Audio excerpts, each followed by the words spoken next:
আমি বেরিয়ে যাচ্ছি এখান থেকে, তুমি আমার সন্তানদের হেফাজত করিও। বাচ্চাদেরকে বুকে জড়িয়ে মাথায় কপালে চুম্বন দিয়ে বলছেন, বেটারে তোমরা চিন্তিত হয় না বেটা, তোমরা কেঁদো না, তোমাদের কিছু হবে না, তোমার আব্বার কোনো ক্ষতি হবে না। একটা বাড়িতে 3 জন থাকবো, তাহলে কেমনি হবে রে বেটা? আমার ইমাম মুসলিম নবীর নওয়াজ শুধু বাচ্চাদেরকে দিচ্ছেন সান্ত্বনা। এই সান্ত্বনা দেওয়া ছাড়া যে কিছুই ছিল না, যার জন্য শুধু সান্ত্বনা দিয়ে বলে, বেটারে চিন্তিত হয় না, হয় না, আমি বেরিয়ে যাচ্ছি বেটা, তোমরা থাকো বলে দিয়ে বেরিয়ে গেলেন। এ বেরাদার মুসলমান, আমার ইমাম মুসলিম রাত্রির অন্ধকারে বেরিয়ে গেল। ওই মক্কা কুফা শহরে বেরিয়েছে। ঠিক আছে ভাই, ছেড়ে দাও, যেমনি আছে। ইমাম মুসলিম কুফা শহরে বেরিয়ে গেল। যেই কুফার মানুষের পাগল দিওয়ানা হয়েছিল, যেই কুফার মানুষেরা ইমাম মুসলিমের জন্য পাগল আশিক হয়ে গিয়েছিল, সেই ইমাম মুসলিম দেখছে রাতের অন্ধকারে চতুর্দিক দিয়ে সবাই দরওয়াজা বন্ধ করে দিয়েছে। যেই জানলাগুলো খুলে রাখতো, সমস্ত জানলা খিড়কি সব লেগে গিয়েছে। ইমাম মুসলিম যেই দিকে যাচ্ছে দরওয়াজা বন্ধ, যেই দিকে যাই জানলা লাগানো। ইমাম মুসলিম সারাটি রাত্রি চলছে, ক্লান্ত হয়ে পড়েছে, আর চলতে পারে না। খাবার নাই পেটে, পিপাসা লেগেছে, পিপাসায় যেন কলেজা ফেটে যাচ্ছে। মুসলমান দেখবেন, যারা যখন বিপদে পড়ে যায়, যখন মুসিবতে পড়ে, পিপাসায় কলেজা শুকিয়ে যায়, টুটি শুকিয়ে যায়। আমার ইমাম মুসলিম বিপদে পড়েছে, রাত্রির অন্ধকারে সবাই দরওয়াজা বন্ধ করে দিয়েছে। আমার ইমাম মুসলিম পিপাসায় যেন তার কলেজা ফেটে যাচ্ছে। এক গ্লাস এক পেয়ালা কেউ পানি দিবে, পানি দেওয়ার মতো কেউ ছিল না ইমাম মুসলিমের নিকটে। ইমাম মুসলিম চতুর্দিকে তাকাচ্ছে, ডানে তাকায়, বামে তাকায়, কেউ নাই পানি দেওয়ার ইমাম মুসলিমকে। কাউর দরওয়াজায় আওয়াজ দেয়, কোনো সাড়া পাওয়া যায় না। চলতে চলতে ক্লান্ত হয়ে পড়েছে ইমাম মুসলিম, আর চলতেও পারে না বাবারে। হঠাৎ করে দূরে যেন দেখা যাচ্ছে কে যেন একটা লালটেন নিয়ে, একটা প্রদীপ নিয়ে, একটা আলো নিয়ে দাঁড়িয়ে আছে। কে যেন অপেক্ষায়, কারোর জন্য যেন অপেক্ষায় আছে। ইমাম মুসলিমের মনে একটা পরিবর্তন আসলো, একটু সাহস হয়ে গেল। মাবুদ, যদি ওই লোকটা ওই জায়গায় যেখানে আলো দেখা যায় তার নিকটে যদি যাই, তাহলে হয়তো একটু কিছু পাওয়া যাবে, সাহায্য করবে সে। যার ফলে ইমাম মুসলিম 1 পা 2 পা করে যেন সামনের দিকে অগ্রসর হচ্ছে। গভীর রাত্রি হয়ে গিয়েছে। ইমাম মুসলিম ওই দেখতে পাওয়া যায় একটা কে যেন লালটেন নিয়ে দাঁড়িয়ে আছে। ইমাম মুসলিম নিকটে গেলেন, দেখছে যেন একটা বুড়ি মা, যার নাম ছিল বাবা তাওয়া। এই বুড়িটাকে দেখে বলেছিলেন, মা গো, ওগো মা, আমার পিপাসা লেগেছে, মা একটু পানি পাওয়া যাবে গো মা? যেমনি শুনেছে আমার মা বোনদের এমনিতে অন্তরে মায়া হয়ে দয়া হয়ে যায়। কাউর দেখবেন বাবা, কেউ যদি কাঁদে, কি কারণে কাঁদে জানে না, দেখবেন আমার মা বোনদের চোখে পানি আসে। যেমনি ইমাম মুসলিম বলেছে, মা গো একটু পানি দিবে, আবার পানি দিবে, বলার সাথে সাথে মহিলাটার, ওই বুড়িটার অন্তরে মায়া হয়ে গেল, দয়া হয়ে গেল। ইমাম মুসলিম রাদিয়াল্লাহু তাআলা আনহুকে কোনো কথা না জিজ্ঞেস করে চট করে চলে গেলেন বাড়িতে। বাড়িতে একটা ঘুটির মধ্যে একটা বর্তনে পানি নিয়ে এসে ইমাম মুসলিমের হাতে দিয়ে দিল। ইমাম মুসলিম পানিটাকে বিসমিল্লাহ বলে পান করে নিলেন। বাবারে, পান করার পরে বলে, মা গো, তুমি আজকে আমারে পানি দিয়ে সাহায্য করলে, তবে তোমারে কথা দিচ্ছি মা, এই পানির বিনিময়ে পৃথিবীতে তোমারে দিতে পারবো কিনা জানি না রে মা। তবে আমার নবী মুস্তাফাকে বলে, তোমারে আমি হাউজে কাউসারের পানি পান করাবো। যেমনি এই কথা বলেছে, ওই তাওয়া বুড়িটা বলে, বাবারে তুমি কে? তোমার একটু পরিচয় জানা লাগবে, একটু বলো তো। সেই সময় বলেছিলেন, মা আমারে তুমি কি চিনতে পারলে না? ও মা, আমি অন্য কেউ নাই, যার জন্য এই কুফার মানুষ পাগল পাড়া হয়েছিল, যার জন্য সবাই পাগল হয়ে গিয়েছিল গো মা। আমি সেই মুসলিম, আমি হোসেনের আপন চাচাতো ভাই মুসলিম বিন আকিল। মা গো, আজকে আমার জন্য সবাই দরওয়াজা বন্ধ করে দিয়েছে, আমার জন্য সবাই দরওয়াজা লাগিয়ে দিয়েছে। মা আমার পাশে কেউ নাই, বড় পিপাসা লেগেছে, যার ফলে তোমার কাছে এসেছিলাম। মা গো, তুমি আজকে আমার এই পানি দিয়ে আমার অন্তরটা ঠান্ডা করে দিলে। ইমাম মুসলিম যেমনি এই কথা বলেছে, বাবারে ওই বুড়িটা সেই সময় বলেছিলেন, ও বাবারে, ও বাবারে, ঘর পেয়েছি আমি নবীর ওসিলায়, জীবন পেয়েছি নবীর ওসিলায়। আমার আল্লাহ তাআলা কিছুই বানাতো না, যদি নূরে মুহাম্মদ বিশ্ব নেতাকে না তৈরি করতো তাহলে কিছুই হতো না। সেই নবীর ওসিলাতে আমরা এসেছি পৃথিবীতে। ও মুসলিম, আমার ঘরটাকে তুমি নিজের ঘর মনে করো, আমার বাড়িটাকে নিজের বাড়ি মনে করো। ও বেটারে, একটু চলে আসো আমার বাড়িতে। অনেক গভীর রাত্রি হয়ে গিয়েছে। ইমাম মুসলিম সেই সময় বাবারে চলে গেলেন বাড়ির ভিতরে, নিয়ে গিয়েছে বাড়ির ভিতরে। ইমাম মুসলিম বলেছিলেন, মা, ওগো মা,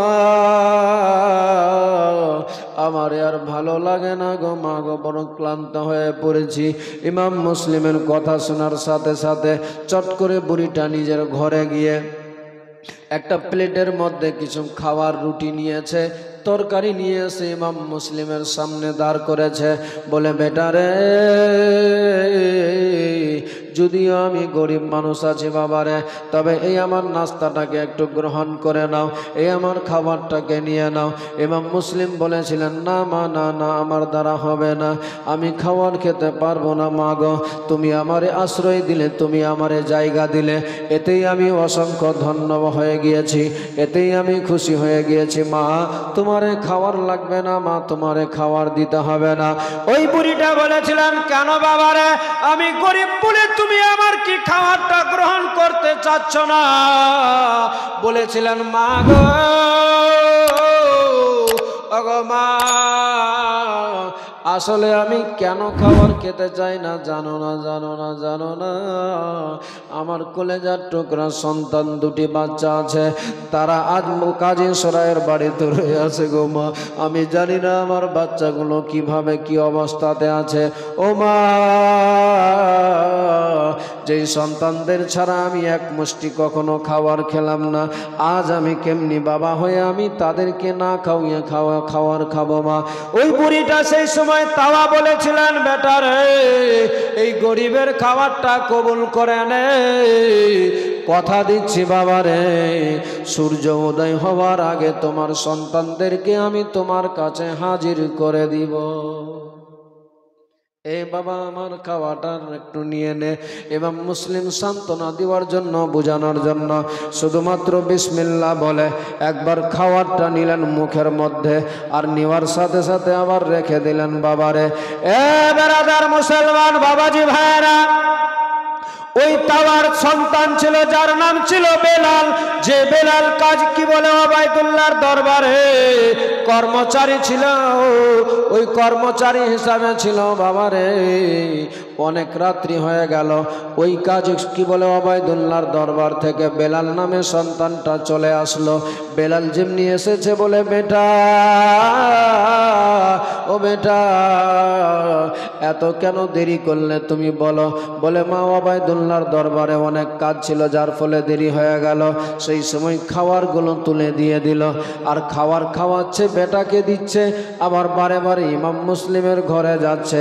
এবার আদার বারে বারে দেখার ফলে ইমাম মুসলিমের ঘরের দিকে যাওয়ার ফলে ওই বেলাল সেই সময় বলেছিলেন, মা একটা সত্যি করে কথা বলো তো, এতদিন ধরে তুমি আমারে খাবার দিলে, আমার সামনে বসে থাকলে, আজকে খাবার দিয়েছো, বারে বারে কেন ওই ঘরে যাচ্ছ বলো?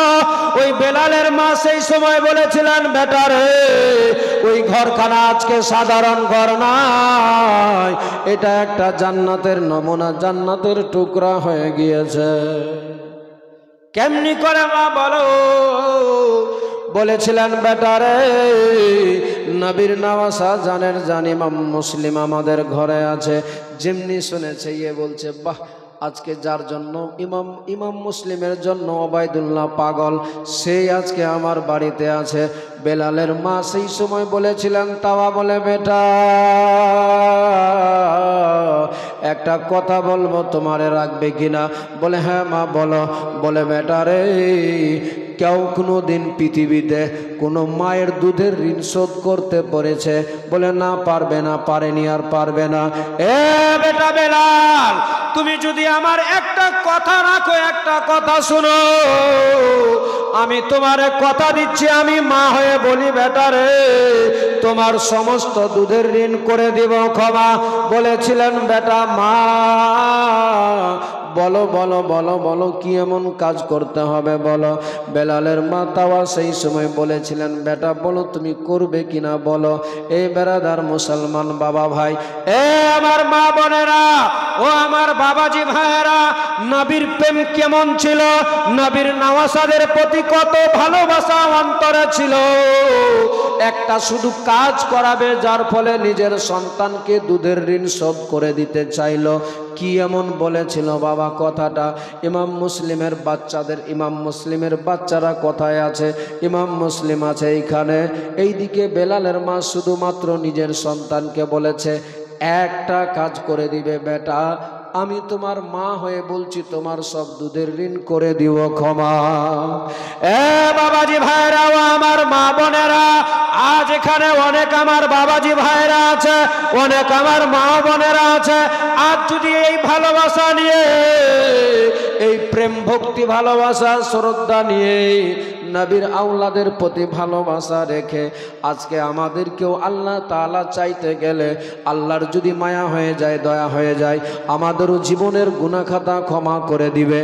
আজ আমি শুধুমাত্র দেখতে চাই মা বোনদের কাছে, কয়েকটা মা বোনদের কাছে দেখব 500 টাকা করে টাকাকে, আর আমি এই জায়গাতে আমার বাবা ভাইদের কাছে একটা আল্লাহর বান্দা দেখতে চাই 1000 টাকা দিতে। হবে না ভাই? একটা আল্লাহর বান্দা শাহে জামানা উম্মত কে তারাইতে নবী হলেন রওনা, হাই গো হলেন দিওয়ানা। সৈয়দ আলম নবীজি শাহে জামানা উম্মত কে তারাইতে নবী হলেন দিওয়ানা, হাই গো হলেন রওয়ানা, হাই গো হলেন রওয়ানা। ওরে কাফের মক্কা বাসী,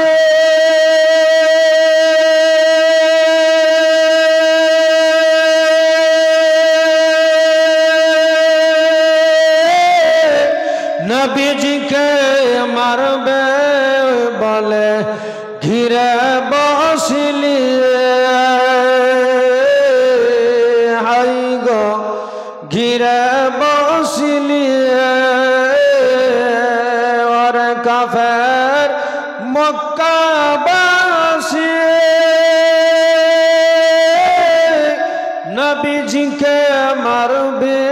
বলে ঘিরে বসিলি হাই গো ঘিরে বসিলি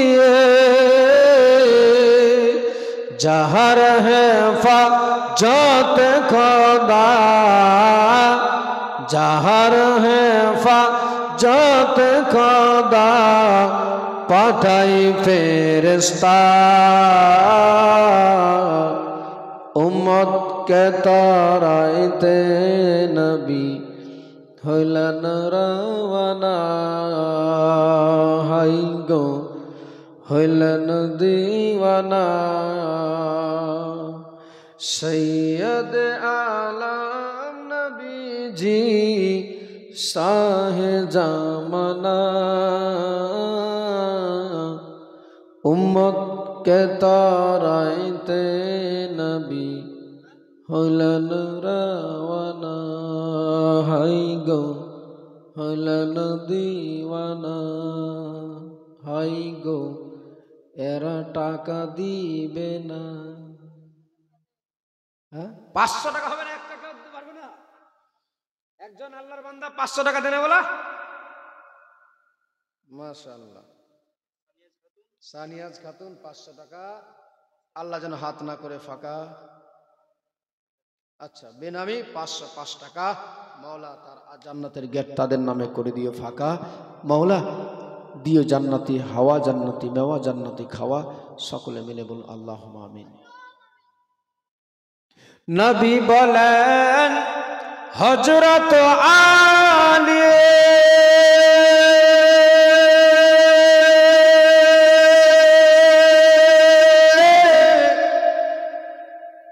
বিছানাতে শুয়ে যাও গো তোমারে বলিয়ে হাই গো তোমারে বলিয়ে নবী বলেন হযরত আলী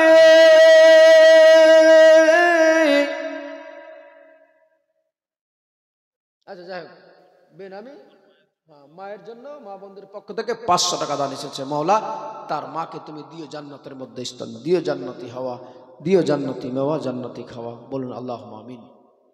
নবী বলেন হযরত আলী বিছানাতে শুয়ে যাও গো তোমারে বলি হাই গো তোমারে বলি।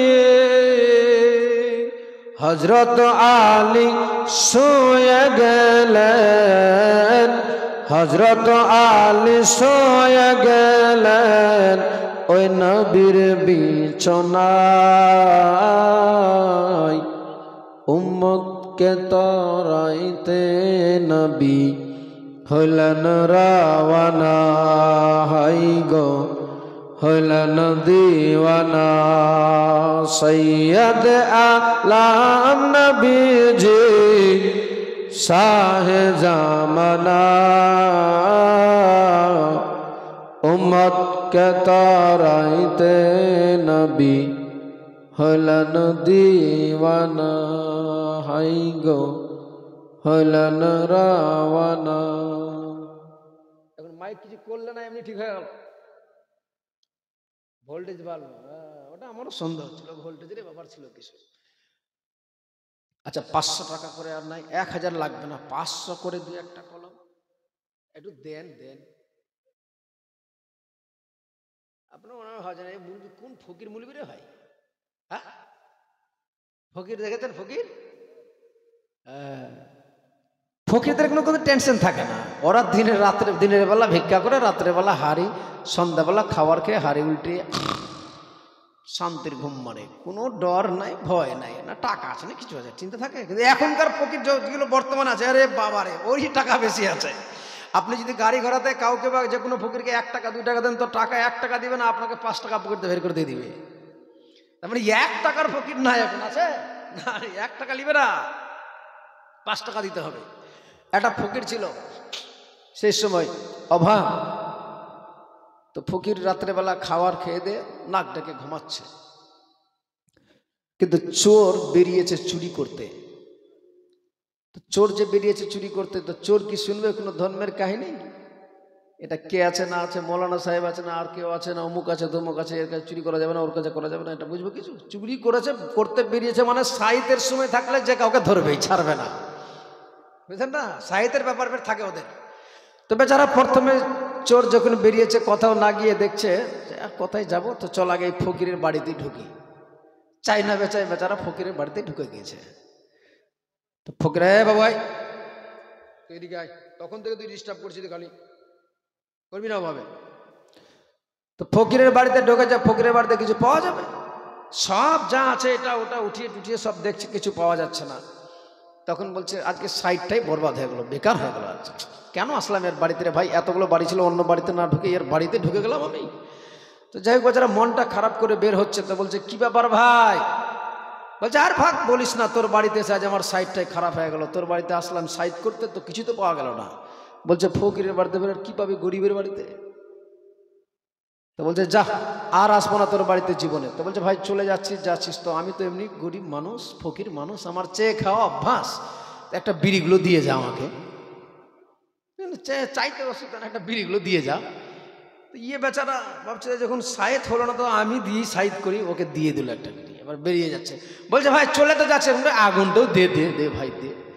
আগুনও দিয়ে দিল। লাস্টের দিকে বলছে ভাই যখন যাচ্ছ তো একটু দরজার শিকলটা টেনে দিও। চোরকে বলছে যখন যাচ্ছ তো একটু শিকলটা টেনে দিও। তো অন্তত যখন চলেই শেষ মুহূর্তে আছি, যখন চাচ্ছি আপনাদের কাছে, তো কিছু অল্প তো দিও, একটু তো দাও। 1000 হবে না, 500 তো হবে। আরে 500 নাই তো 100 করে দেওয়া যাবে নাকি? 100 টাকা করে হবে না? নাই আপনাদের কাছে 100 টাকা নাই? আচ্ছা যার যার কাছে আছে সে দিবে। আর নাই তো খালি হাতটা খালি হাতে রেখে চলে যাবে, তবু আল্লাহ চাইলে কবুল করে নিতে পারে। হবে কি হবে না 100 টাকা করে? নাই, চেষ্টা করেন তো দেখি একটু হাত ভরে। 100, 200, 150 যা থাকে, যেটা থাকে একটু মুক্ত হস্তে দেওয়ার চেষ্টা করেন তো, চটচট করে তাড়াতাড়ি করে দেন যা পারবেন। আমার মা বোনদের কাছে আমি চেয়েছিলাম 5টা, আল্লাহর বান্দির কাছে 2-3 জন হয়ে গিয়েছে। আমার নবীর নামাজ ছিলেন ঘরের মধ্যে, তাওয়ার ঘরে। বেলালের মা বলে মা বেটারে একটা কাজ করে দিতে হবে তোমারে, যদি পারো করে দিতে, তাহলে আমি মা কথা দিচ্ছি তোমারে বেটারে, যদি পারো বেটারে আমি মা কথা দিচ্ছি তোমারে, তোমার দুধের ঋণ সব করে দিব ক্ষমা। আমার বেলাল বলেছিলেন সেই সময়, বলো মা বলো বলো কি করতে হবে? বেটা আমাদের বাড়িতে মুসলিম আছে, মুসলিমের ছোট্ট ছোট্ট বাচ্চারা কাজী সরাইয়ের বাড়িতে। বেটারে মুসলিমের বাচ্চাদেরকে তুমি যদি আমার বাড়িতে সকালবেলায় সূর্য উদয় হওয়ার আগে এনে হাজির করে দিতে পারো, বেটারে আমি কথা দিচ্ছি তোমারে, আমি মা হয়ে বলি বেটারে সমস্ত দুধের ঋণ আমি তোমারে করে দিব ক্ষমা। হ্যাঁ মা, তুমি চিন্তিত হয় না, তুমি চিন্তা করো না, সকালবেলায় বেরিয়ে যাব মা, আমি কথা দিচ্ছি তোমারে মা, সূর্য উদয় হওয়ার আগে আমি চলে যাব। ওই বাচ্চা দুটিকে ইমাম মুসলিমের এনে হাজির করে দিব মা। বেরাদার বেলালের মায়ের সারা রাত্রি ঘুম নাই, বেলালেরও ঘুম নাই রে বাবারে। দেখুন না, বেটা যাবে জাহান্নামে, মা যাবে জান্নাতে, এটাই তো পার্থক্য আছে বাবা। কেমন করে? বেটা যাবে জাহান্নামে লোভ লালসার কারণে, নবীর আওলাদের প্রতি প্রেম ভালোবাসা তার অন্তরে নাই বলে। আর এই বুড়ি যাবে জান্নাতে, একটাই কারণ ছিল বাবারে, নবীর প্রেমিক ছিল, নবী খানদানের উপরে তার ভালোবাসা ছিল। এই ভালোবাসার কারণে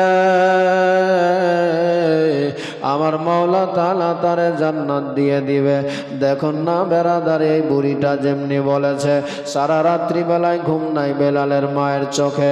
মাবুদ আল্লাহ গো কখন সকাল হবে বেলা এই কি বলে আমার বেটা বেলাল যাবে মুসলিমের বাচ্চা দুটিকে এনে ইমাম মুসলিমের হাতে যদি তুলে দিতে পারি ইমাম মুসলিম খুশি হয়ে যাবে আর ইমাম মুসলিম যদি খুশি হয়ে যায় আমার নবী রাজি হয়ে যাবে আর আমার নবী রাজি হয়ে গেলে আল্লাহ রাজি হয়ে যাবে এ বেরাদার ও আমার মায়েরা আর এদিকে বেলাল জাহান্নামী কুকুরের ঘুম নাই সারা রাত্রি সেভাবে কখন সকাল হবে ওবাইদুল্লাহর দরবারে আমি যেতে পাবো তাড়াতাড়ি করে এই বেলাল যে ইমাম মুসলিম যে আমার বাড়িতে আছে বেলাল ওবাইদুল্লাহর দরবারে যদি বলতে পারি তাহলে ওবাইদুল্লাহ ইবনে জিয়াদ আমারে অনেক ইনাম দিবে অনেক অর্থ পাবো আমি টাকা পাবো অর্ধেক রাজ্যের মালিক হয়ে যাব টাকার লোভে রাজ্যের লোভে দুনিয়াদারি পাবে বলে নবীর নামাজকে ভুলে গেল নবীর নাতিদেরকে ভুলে গেল বেরাদার মুসলমান সূর্য উদয় হওয়ার আগে ফজরের মুয়াজ্জিন আজান দিয়ে দিল যেমনি আজান দিয়েছে বেলাল সাথে সাথে বেলালের মা বলে বেটা বেলাল বেরিয়ে যাও তাড়াতাড়ি করে ইমাম মুসলিমের বাচ্চা দুটিকে এনে দে নিয়ে আয় আমার কাছে আমি খুশি হয়ে যাব বেটা তোমার উপরে যেমনি বলেছে বলে হ্যাঁ মা আমি যাচ্ছি তুমি চিন্তিত হয় না মা গো আমি এক্ষুনি বেরিয়ে গেলাম মা উটের উপরে ঘোড়ার উপরে চেপে গেল বাবারে ঘোড়ার লাগামখানা টেনে দ্রুত গতিতে ছুটতে লাগলেন খাটাম খাটাম খাটাম খাটাম করে এ মুসলমান ওই মুসলিমের বাচ্চা দুটিকে আনতে না গিয়ে কাজী সরায়ের বাড়িতে না গিয়ে চলে গেল সরাসরি ওবাইদুল্লাহর দরবারে ওবাইদুল্লাহর দরবারে গিয়ে বলে জাহাপানা ওগো জাহাপানা কাউরো কোথাও আপনারে আর মুসলিমকে খুঁজতে হবে না কাউরো বাড়িতে যেতে হবে না কোনো জাসুস পাঠাতে হবে না যদি আপনি ধরতে চান তাহলে তাড়াতাড়ি করে ইমাম মুসলিমকে ধরা যদি লাগে কয়েকশো লোক আপনি সঙ্গে দেন তাড়াতাড়ি করে আমার বাড়িতে পাঠিয়ে দেন ইমাম মুসলিম এখন আমার বাড়িতে রয়ে আছে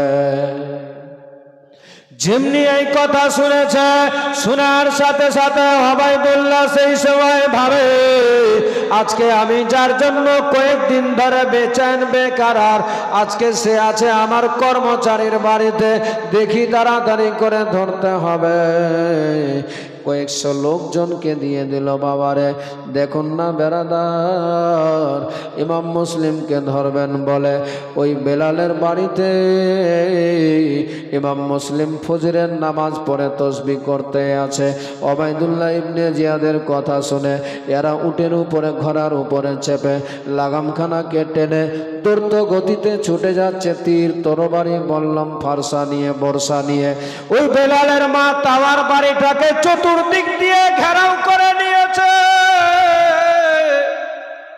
আর কয়েকজন গিয়ে বেলালের দরওয়াজায় আওয়াজ দিচ্ছে বলে মা গো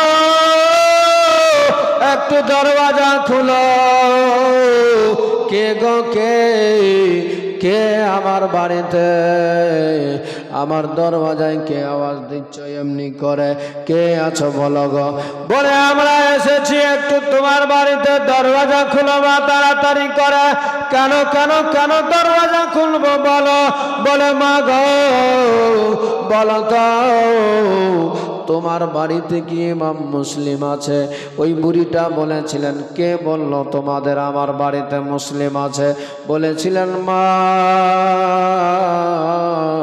একটু বলো না সত্যি করে মা তোমার বাড়িতে কি আছে বেরাদার সেই সময় ইমাম মুসলিম ঘরের ভিতরে তসবিহ পড়তে আছে ইমাম মুসলিম সেই সময় ভাবে মাবুদ এই বুড়িটা যে নবীর খানদানের উপরে যেই ভালোবাসা আছে তার অন্তরের মধ্যে গাথা আছে আজ এক্ষুনি হয়তো আমার জন্য আমাদের জন্য বলে দিতে পারে না, মিথ্যা বলে দিবে আমাদের জন্য হয়তো বলে দিতে পারে।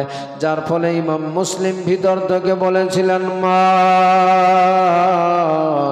ওগো মা তুমি বলে দাও তাদেরকে, হ্যাঁ আমার বাড়িতে আছে, মা তুমি আমার জন্য মিথ্যা বলবে না, মিথ্যার আশ্রয় নিবে না, বলে দাও বলে দাও, হ্যাঁ আমার বাড়িতে মুসলিম আছে।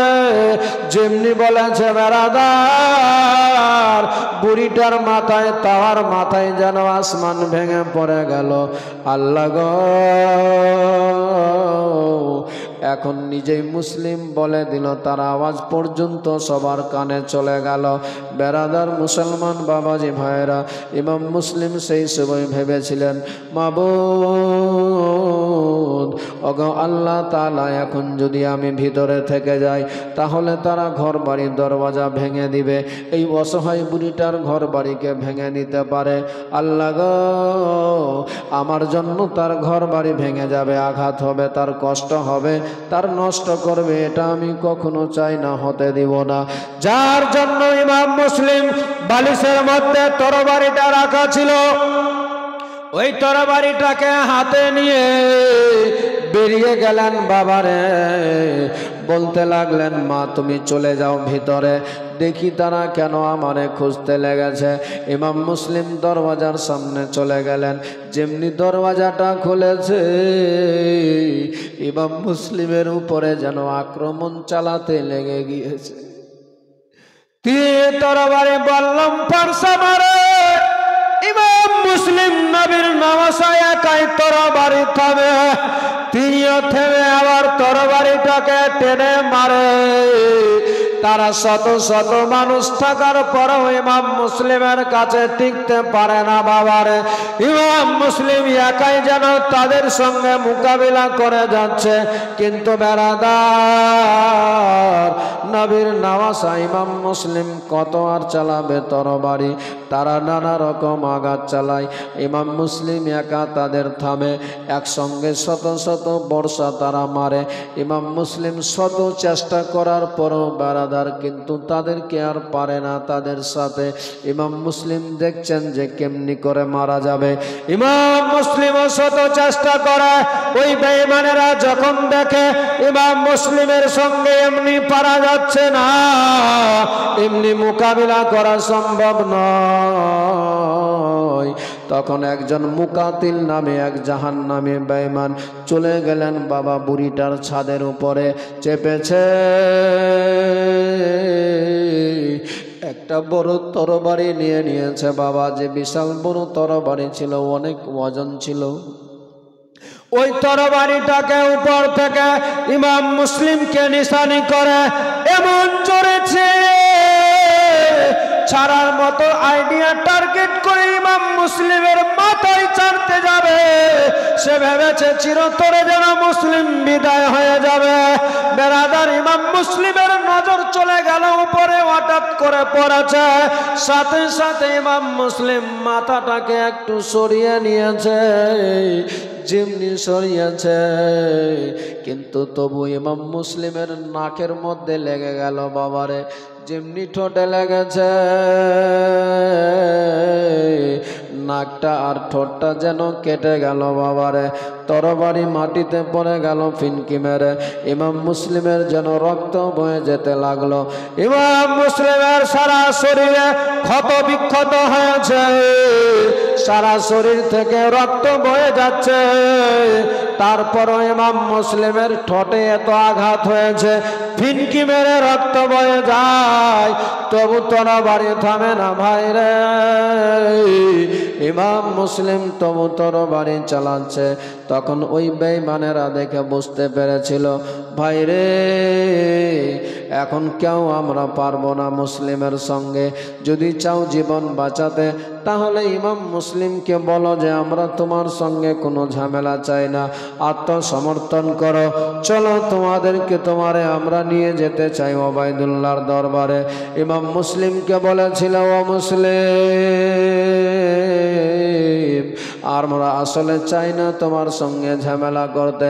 ইমাম মুসলিম বলেছিলেন, কেন তাহলে বাড়াবাড়ি করতে লাগলে?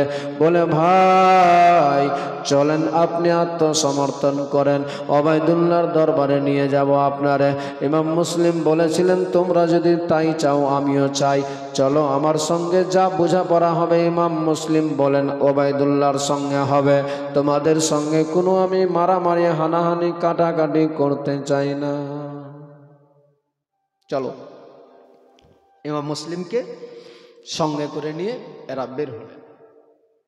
ইমাম মুসলিম ঘোড়ার উপরে চেপে গেলেন, উটের উপরে চেপে চলতে লেগেছে।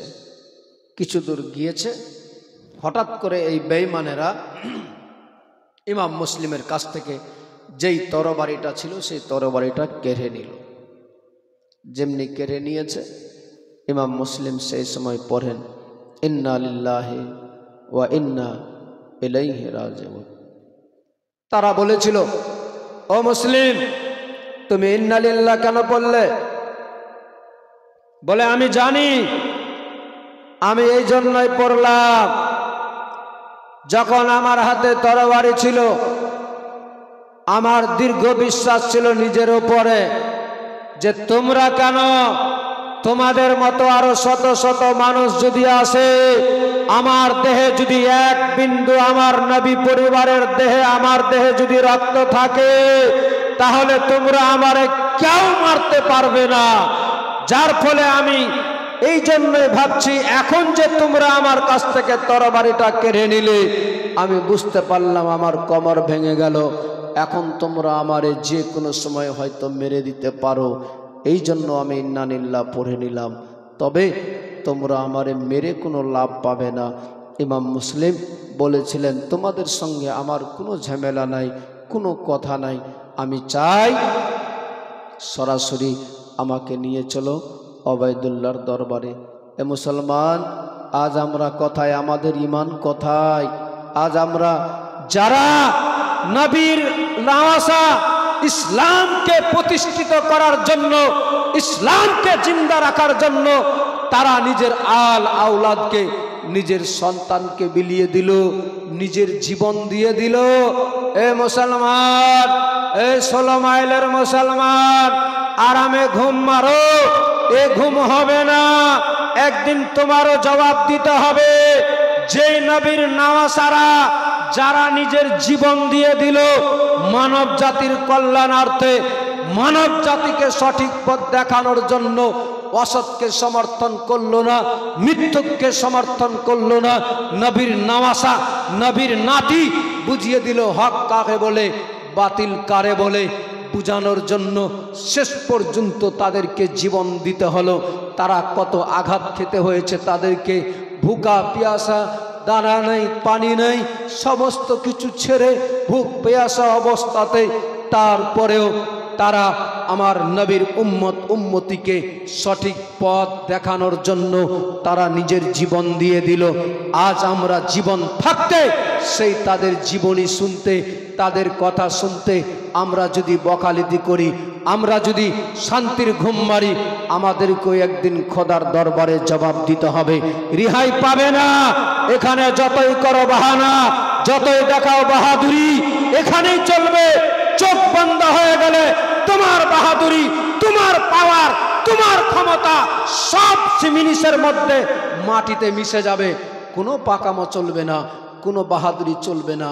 মাটির চাপে তোমার পাজরের হাড় ভেঙে চাকনা চুর হয়ে যাবে, কিছুই থাকবে না বাহাদুরি। অতএব যদি পারো নবীর নওয়াসাদের জিন্দেগানি শুনে নিজের ঈমানটাকে তাজা করো। দেখো কেমন ছিল তারা, বুঝো কেমন ছিল তারা, একবার ভাবো তারা আমাদের জন্য কি করে গিয়েছে। ইমাম মুসলিম অসৎকে সমর্থন না করে সরাসরি চলে গেলেন ওবায়দুল্লাহর দরবারে। সামনে, গেটের সামনে ছিল একটা সরাই, একটা কলসি পানি ছিল। ইমাম মুসলিম সেই সময় বলেছিলেন, এ ভাইয়েরা, একটু আমারে পানি দিবে, একটু পানি দিবে, বড় পিপাসা লেগেছে ভাইরে, পিপাসার জ্বালা আর সহ্য করতে পারছি না, পাওয়া যাবে? সেই সময় তারা পানি দিল না, তাদের অন্তরে মায়া হলো না, দয়া হলো না। ইমাম মুসলিমকে সরাসরি নিয়ে চলে গেলেন ওবায়দুল্লাহর দরবারে যেমনি নিয়ে গিয়েছে, ওবায়দুল্লাহ ইবনে জিয়াদ বলে, ও মুসলিম, তোমার হাতে এখনো সময় আছে, এখনো সুযোগ আছে। তুমি যদি চাও নিজের জীবন বাঁচাতে, তুমি যদি চাও নিজের আওলাদদেরকে বাঁচিয়ে নিতে, তাহলে গেলে তুমি আমার হাতে হাত রেখে আত্মসমর্থন করো। আমার হাতে হাত রেখে তুমি মেনে নাও যে এজিদ যা করছে সেটাই সঠিক হবে। সেই সময় আমার মুসলিম আকা বলেছিলেন, মর্দ হক বাতিল সে खौफ खा नहीं सकता, सर काटा सकता है लेकिन सर झुका नहीं सकता। তোমার মতো মিথ্যুকের হাতে আমি নবীর নওয়াসা হাত রাখবো, এটা ভাবলে কি করে, এটা মনে করলে কি করে? জীবন দিয়ে দিব। তোমাদের মতো মৃত্যুকে আমি সমর্থন করব না। আর যদি সমর্থন করে যায়, আমার নবীর উম্মতিরা থাকবে পৃথিবীতে, তখন বহু ফিরকা থাকবে। সেই সময় তারা সঠিকটা বেছে নিবে, সঠিকটা বুঝে নিবে যে কারা ইসলামের জন্য সঠিক দিশারি দেখানোর জন্য, নবীর উম্মতিকে সঠিক পথ দেখানোর জন্য কারা জীবন দিয়েছে, কারা বাটোয়ারি করেছে। অতএব জীবন দিয়ে দিব, তোদের মতো মৃত্যুকে সমর্থন করব না। নবীর নওয়াসা সঠিক পথ দেখানোর জন্য, মানব জাতির কল্যাণের জন্য, ইসলামকে প্রতিষ্ঠিত করে চলে যাওয়ার জন্য নিজে ইমাম মুসলিম ওবায়দুল্লাহকে সমর্থন করলো না, মানল না। সেই সময় বলেছিল, এই মুসলিম মানবে না, তাহলে তুমি মৃত্যুর জন্য প্রস্তুত হয়ে যাও। ইমাম মুসলিম বলেছিলেন, যা করার আছে করে নাও, আমার পক্ষ থেকে কোনো বাধা নাই। তবে একটা কথা বলবো আমি, আমার কাছে একটা লোককে দাও, আমার মাত্র 3টা কথা বলার আছে, তারপরে তোমাদের যা ইচ্ছা তাই করবে, আমার পক্ষ থেকে কোনো বাধা নাই। সেই সময় ওবায়দুল্লাহ বেঈমান সেই সময় বলেছিল, যা, কে কি যাবে, কি বলে ইমাম মুসলিম কি বলতে চাই একটু শুনে নাও। ইমাম মুসলিমের কাছে কেউ যেতে চাচ্ছে না। শেষ পর্যন্ত একজনা এসে পৌঁছালো। সেই সময় ইমাম মুসলিম বলেছিলেন, ও ভাই, তুমি ভালোভাবে জানো আমার এখন কি অবস্থা, আমার কথায় রাখা হয়েছে, তোমার জানা আছে। ভাই রে, কিছুক্ষণের মধ্যে আমার মেরে দেওয়া হবে, তুমি জানো ভালোভাবে। ইমাম মুসলিম বিড়বিড় করে ওই লোকটাকে বোঝাচ্ছে, মুসলমান, আমার নবীর নওয়াসা ইমাম মুসলিম তার কাছে বলে, ও ভাই রে, আমারে মেরে দেওয়া হবে এক্ষুনি, তবে তোমার একটা কথা বলবো, রাখবে কিনা বলো। আমার নবীর নওয়াসা ইমাম মুসলিম বলেছিলেন, ভাই রে, একটা কথা বলবো, তোমার শুনতে হবে, এর বদলা আমি দুনিয়ায় দিতে পারবো না, তবে আমার নবী মুস্তাফাকে বলে তোমারে আমি সুপারিশ করে জান্নাতে নিয়ে যাব। এ মুসলমান, সেই সময় লোকটা বলেছিল, বলেন বলেন কি এমন কাজ রয়ে আছে? ইমাম মুসলিম বলেছিলেন, ও ভাই রে, 1 নম্বর কথা হলো একটা কাজ করবে, আমার হুসেন আকাকে আমি চিঠি করেছি মক্কাতে, হয়তো মনে হয় কি বের হয়ে গিয়েছে মক্কা থেকে। ভাই রে, তুমি একটু ঘোড়ার উপরে চেপে দ্রুত গতিতে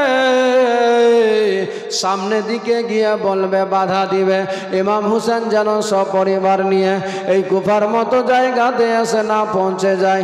আর যদি পৌঁছে যায় ভাই রে, তাহলে আমার পরিবারের সবাই বিপদে পড়ে যাবে, মুসিবতে পড়ে যাবে। আমার হুসেন আকা যেমনি এসে দেখবে এই মুসিবতে পড়ে যাবে, সেই সময় ভাববে, আল্লাহ, আমার মুসলিম বিপদে পড়ে গিয়েছিল, যার ফলে হয়তো আমারও বিপদে ফেলে দিল।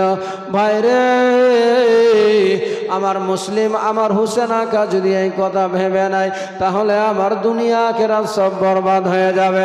ভাইরে এই কাজটা একটু দয়া করে তোমার করে দিতে হবে। দ্বিতীয় নম্বর কথা হলো ভাইরে আমার এই বডিটাকে এক্ষুনি কিছুক্ষণের মধ্যে মেরে দেওয়া হবে, আমার এক্ষুনি হয়তো ফেলে দেওয়া হবে, আমার জীবনটা চলে যাবে, আমার প্রাণ পাখি চলে যাবে।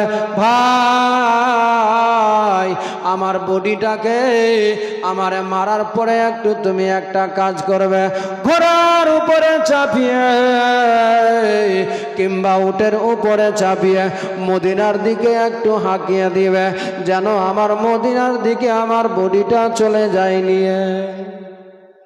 ও ভাই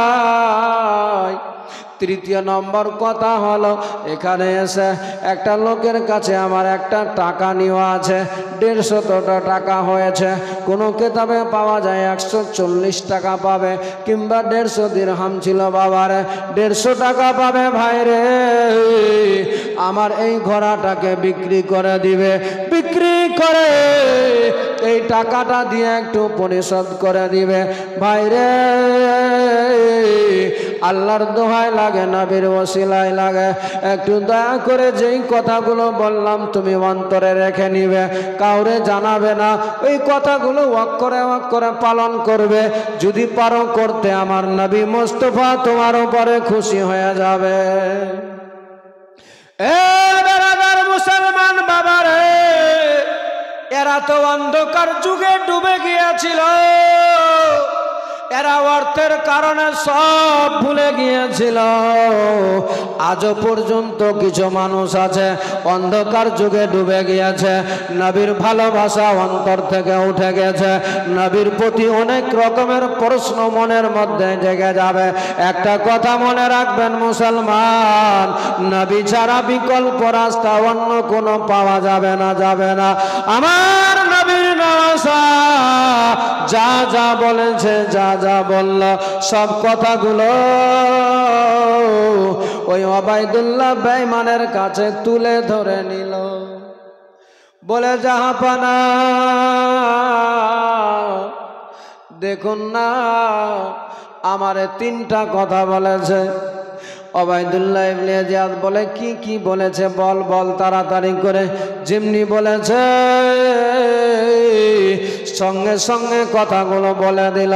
সেই সময় ওবাইদুল্লাহ ইবনে জিয়াদ বলে, ও মুসলিম, তুমি যে 3টা কথা বলেছ তার মধ্যে একটাই কথা মানা যাবে, বাকি 2টা কথা মানা যাবে না, যাবে না। বলে কি মানা যাবে? বলে মুসলিম তুমি যে বললে প্রথম নম্বরে 1 নম্বর কথাটা যে বলেছ হুসেন যেন না আসে, তারে যেন বাধা দিয়ে দেয়। ও মুসলিম কান খুলে শুনে নাও, তুমি তোমার হুসেনও আসবে, হুসেনের পরিবার আসবে, তারা যদি না মানে তোমার যা এখন অবস্থা হবে তাদেরও তাই অবস্থা হবে। কোনো মতোই কেউ বাধা দিতে পারবে না, কেউ নিষেধ করতে পারবে না।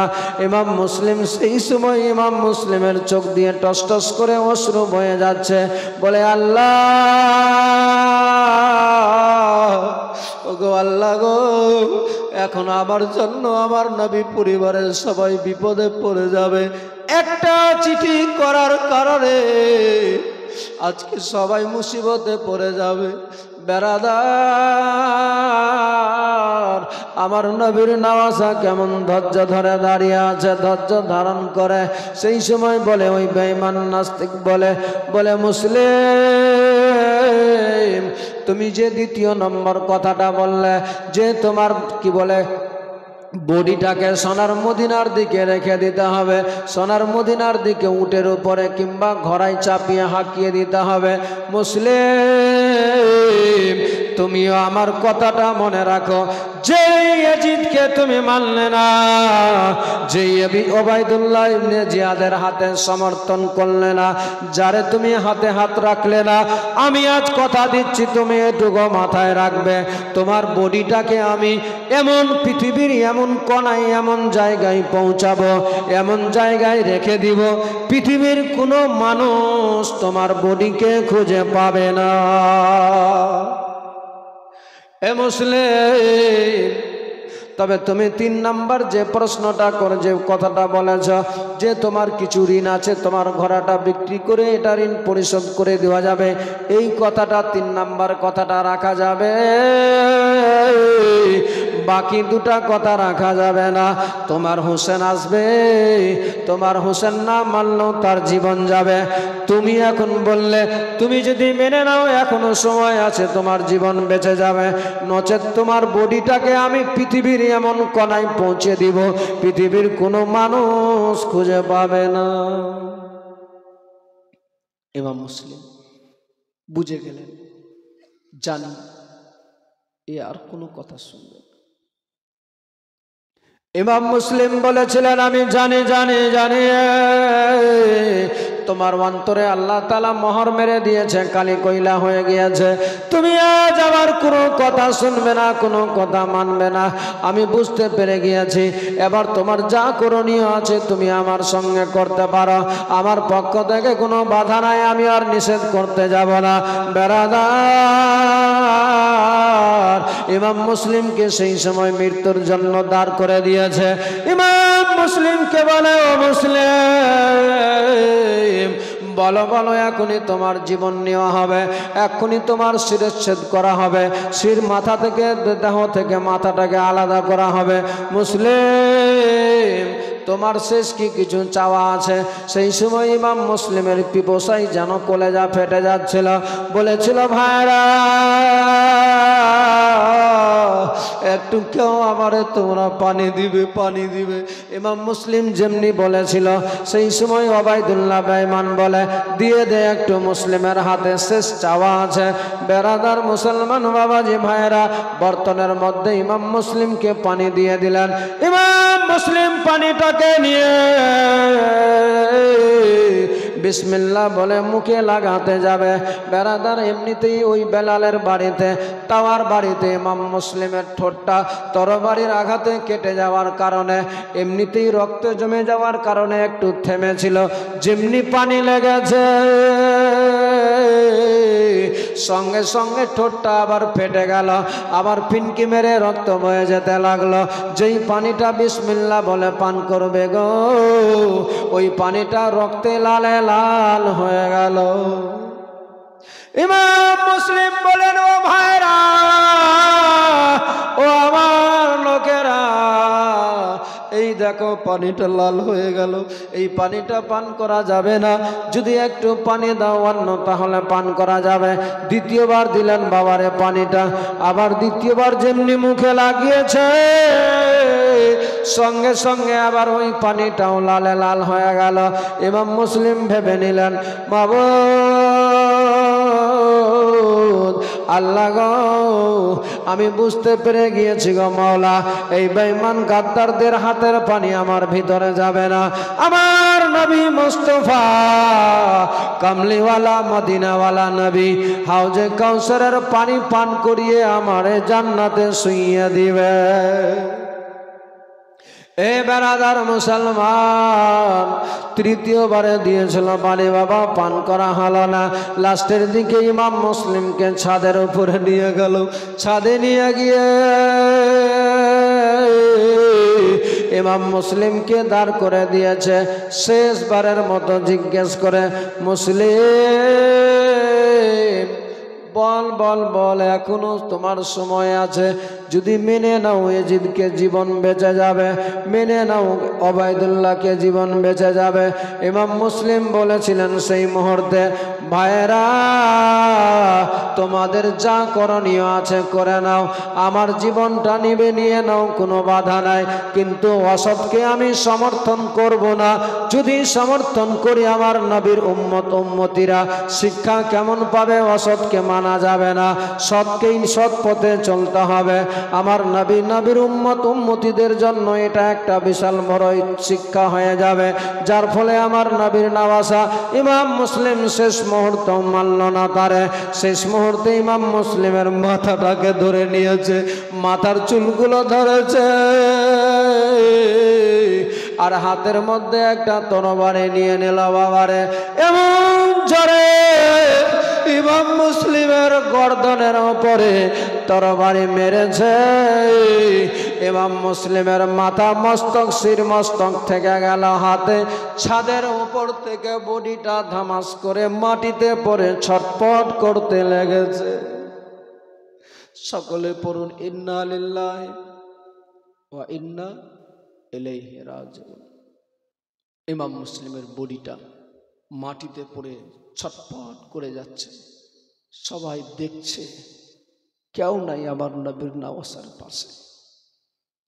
আজ আমরা ভাই, তখনও কিছু মান্যওয়ালা ছিল, তখনও কিছু আশিক ছিল, যারা দেখে প্রতিবাদ করতে পারেনি।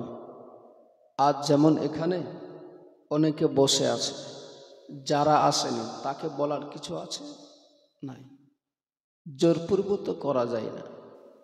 কিন্তু আসলে কি, আল্লাহ তাআলা যারে চাইবে তারে দিয়েই শোনাবে, যারে চাইবে তাকে দিয়েই শুনিয়ে তার ইমানটাকে তাজা করিয়ে নিবে। সবার নসিবে জুটবে না। ওখানেও দাঁড়িয়েছিল, সবাই চিনতে পারলো না নবীর নওয়াসাকে, সবাই বুঝতে পারলো না আমার নবীর নওয়াসাকে। ফেলে দিয়েছে ছাদের উপর থেকে, বডিটা পড়ে আছে। শেষ পর্যন্ত কুফার মতো জায়গাতে এলান হয়ে গেল, সব জায়গাতে খবর চলে গেল, ইমাম মুসলিম নাই পৃথিবীতে বেঁচে, ইমাম মুসলিম দুনিয়া থেকে বিদায় হয়েছে, ইমাম মুসলিমকে মেরে দেওয়া হয়েছে, ইমাম মুসলিমকে দুনিয়া থেকে শেষ করে দেওয়া হয়েছে, আর নাই। সেই সময় মানুষ আরো ডরে ভীত হয়ে গেল, মানুষ ভয়ে আর কোনো কথা বলে না। ইমাম মুসলিমের বিষয়ে ওবায়দুল্লাহ বলে, এ কুফার লোকেরা শোনো, এখন একটা কাজ করতে হবে তোমাদের। এই মুসলিমের বডিটাকে পায়ের মধ্যে দড়ি বাঁধো, শিকল বাঁধো, আর মাথাটাকে তরবারির মধ্যে ভরো, কুফা শহরে প্রত্যেকটা গুলিতে নিয়ে ঘোরো। যারা এদেরকে সমর্থন করবে তাদের এই অবস্থা হবে, এই দশা হবে, যেন কেউ আর ইমাম হুসেনের পার্শ্বে না দাঁড়াতে পারে, কেউ যেন ইমাম মুসলিমের মাননেওয়ালা না থাকে, হুসেনের চাহনেওয়ালা না থাকে, হুসেনের মাননেওয়ালা না থাকে, হুসেনের আশিক না থাকে। বেরাদার, এই বলে ইমাম মুসলিমের বডিটাকে পায়ের মধ্যে দড়ি বেঁধে কুফা শহরে প্রতিটা গুলিতে নিয়ে যাচ্ছে, আর সব দেখে হাই হাই করছে। আহারে, যাদের জন্য জাহান সৃষ্টি হয়েছে, যারা সঠিক পথের দিশারে নবীর আওলাদ, আজ তাদের আওলাদকে না চিনে জান্নাতের ফুলদেরকে আজ তারা শেষ করে দিয়েছে, দুনিয়া থেকে বিদায় করে দিল। কুফা শহরে কোহরাম মেচে গেল। কুফা শহরে মানুষ সব ভীতু হয়ে ডরে, আর কেউ কোনো কথা বলে না। ইমাম মুসলিমকে চিরতরে দুনিয়া থেকে বিদায় করে দিল। ইমাম মুসলিমের ছোট্ট ছোট্ট দুটি বাচ্চা, যারা কাজী সরাইয়ের বাড়িতে ছিল, ইমাম মুসলিমের বাচ্চা দুটি সেই সময় ওই কাজী সরাইয়ের বাড়িতে শুয়ে আছে।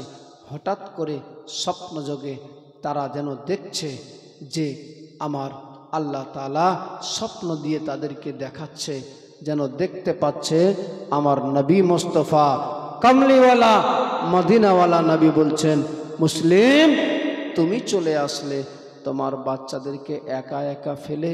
আমার ইমাম মুসলিম সেই সময় বলেছিলেন, হুজুর আকা আপনি সবই জানেন, আমার সন্তানেরাও থাকবে না পৃথিবীতে, খুব অতি শীঘ্রই তারাও চলে আসবে আমার সাথে আমার কাছে। এই স্বপ্নটা যেমনি দেখেছে, দুই ভাই একই স্বপ্ন একই টাইমে দেখে তাদের ঘুম ভেঙে গেল, উঠে চট করে বসে গেল। ইমাম মুসলিমের বাচ্চা দুটি হাউ মাউ করে কাঁদতে লেগে গেল। ছোট ভাই বলছে, ভাই রে কেন কাঁদছ? বলছে, ভাই আমি এই স্বপ্ন দেখলাম। ইব্রাহিম বলে, ভাই রে আমিও তাই একই দেখলাম, তুমি যা দেখেছ আমিও তাই দেখেছি। তাই মনে হচ্ছে এর মানে কি, তাহলে কি আমার পিতা আমাদের বাবাকে আমাদের ছেড়ে চলে গিয়েছে?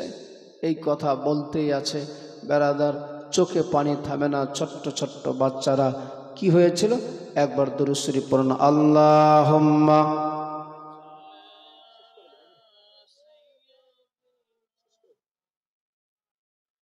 মৌলানা মুহাম্মদ ওয়ালা আলে সাইয়্যিদিনা মৌলানা মুহাম্মদ সাল্লাল্লাহু আলাইহি ওয়াসাল্লাম। আর আগাচ্ছে না, শেষ করে দিয়েছে নাকি?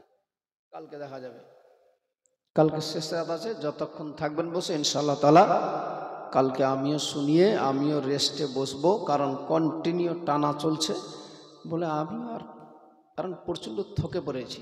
আর এমনিতে আরও বেশি থকে গেছি এই জন্য যে লোকজন যে নাই, আরও মনে হচ্ছে অসুস্থ বোধ হয়ে গেছি নিজেকে। যদি একটু সবাই থাকে অ্যাক্টিভিশন মানুষের মধ্যে আনন্দিত, একটা নিজেকেও ভালো লাগে বলতে এবং শুনতেও ভালো লাগে। তবে অতএব আগামীকাল শেষ রাত্রি হবে, আমি প্রত্যেককেই বলবো, মা বোনদের কাছে, মা বোন দোয়া করে যাবে, সবার কাছে আমার অনুরোধ যে আগামীকাল শেষ রাত্রি আছে, সবাই মিলে একত্রিত হয়ে মুক্ত হস্তে নবীর আওলাদের প্রেম ভালোবাসা অন্তরে রেখে সবাই মিলে সবাই সব্বাকে দাওয়াত করে সবাইকে নিয়ে আসার চেষ্টা করবেন। আর শেষ রাত্রিতে বেশি বেশি করে দান করার চেষ্টা করবেন। এই বলে আর আজকে বেশি কষ্ট দিব না, সকলে দাঁড়িয়ে যান, একটু ক্যাম্প করে নেন। ইয়া নবী সালাম আলাইকা ইয়া রাসূল সালাম আলাইকা।